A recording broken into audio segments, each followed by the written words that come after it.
Your father was born in 1899 in a small town. This is before the revolution. It was very, very turbulent times in Russia. Can you tell me a little bit about that? The time the revolution actually was in 1917. My father was born in 1899. But it was already rumors about the revolution. People was very unhappy with the Tsar, not the Jews. It was pogroms. And this for the Jews was pogroms. And the non-Jews also suffered a lot from the Tsar. People was like slaves. My father is from Samarkand, little town, I think, in Belarusia or in Ukraine. So the Shudar, a man who raised money for the Lubavitcher Yeshiva in the town of Lubavitch, that people, you heard about Lubavitch, Chabad Chassidim. And he came to raise money. He came to my grandparents' house and he saw his 11 siblings, very poor, has nothing to eat.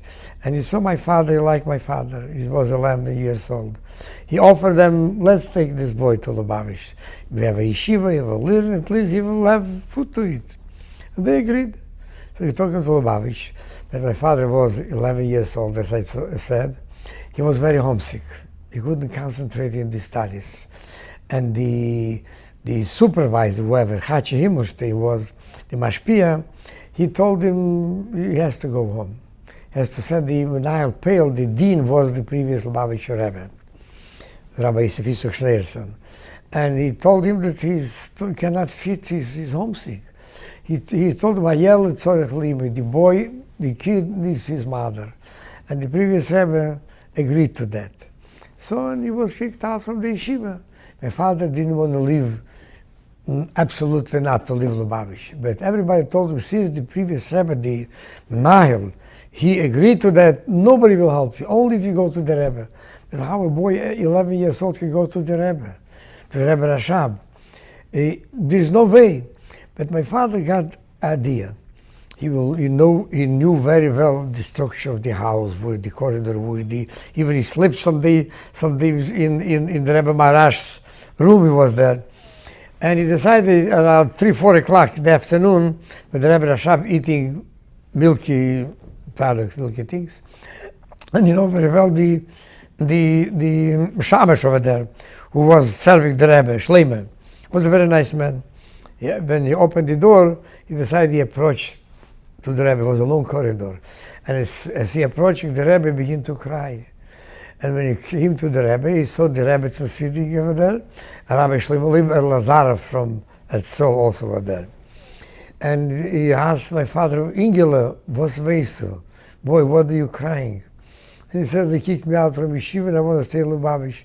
Why did they kick you out from yeshiva? He said, why you have been sent home? He said, I don't know what they're going to say. So he said, so go to yeshiva to Mir, go to Slobodki yeshiva, to all other yeshivas, not Lubavitch. My father was crying even more, no, I want to stay all in Lubavitch. And the Rebbe was next to it. She says, you tell him to promise him, yes. Then she told my father, you know what? I will speak to my husband, go. She said, no, I want to hear just from the Rebbe's mouth. And then the Rebbe said, all right, I will talk to my son. You will stay in Lubavitch. And he said, and he's still staying and crying, what else do you want? He says, my friend is over there. Boy, behind the door. He also was sent home. And why he didn't come in? He said, because he was shy, he's ashamed. So he said, and asked my father, what's happened with the fate of your friends? He said, I don't know. And I heard that Mendel Futterfass with my father was verbringen in Kfar Chabad.